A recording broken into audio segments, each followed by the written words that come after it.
আজকে একটা ভেটকি মাছের প্রিপারেশন করে দেখাবো। এই যে ভেটকি মাছের কাঁটা ছাড়িয়ে রেখে দিয়েছি। একটু টক দই নিয়েছি, টক দইয়ের মধ্যে একটু লঙ্কা গুঁড়ো দিয়েছি আর একটু পরিমাণ মতো লবণ দিলাম, একটু গোলমরিচ গুঁড়ো দিব,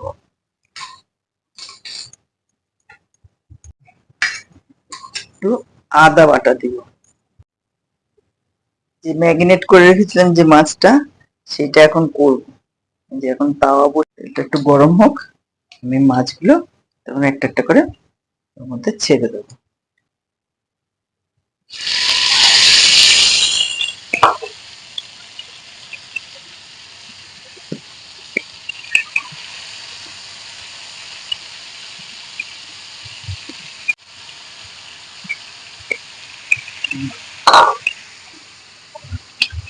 আস্তে আস্তে হবে, একদম পুরোপুরি ঢাকবো না, অল্প একটুখানি ফাঁকা রেখে ঢেকে রাখলাম।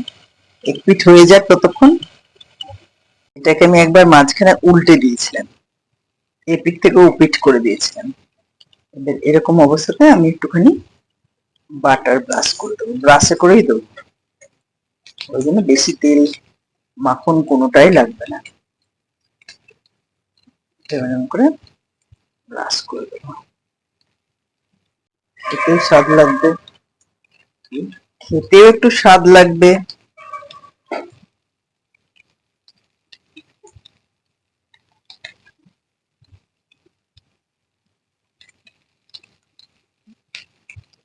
এই পিঠটা হয়ে গেলে আমি আর একবার উল্টে দেবো, ও পিঠে একটু বাটার লাগিয়ে দেবো, তাহলেই হয়ে যাবে। এই যে কতটুকু বাটার দিলাম, এই যে ওটা হয়ে এসছে, এই পিঠটায় বাটার লাগিয়ে দেবো, তাহলে আর কিছু আর করবার দরকার নাই, এটুকুই শেষ। তখন এটা গরম গরম পরিবেশন করে নেওয়া যাবে। উল্টে নেওয়ার পরে এই পিঠে একবার করে ব্রাশ দিয়ে বাটার দিয়ে লাগিয়ে দিলাম, ব্রাশের করে করে বাটার লাগিয়ে দিলাম, তাহলে বাটারটাও কম লাগে। এটা কমপ্লিট রান্না। ডিশের মধ্যে গাজর, ব্রোকলি ও বিনস হালকা ভাপিয়ে শোলো ফ্রাই করা হয়েছে। দারুণ, হেভি প্রিপারেশন হচ্ছে।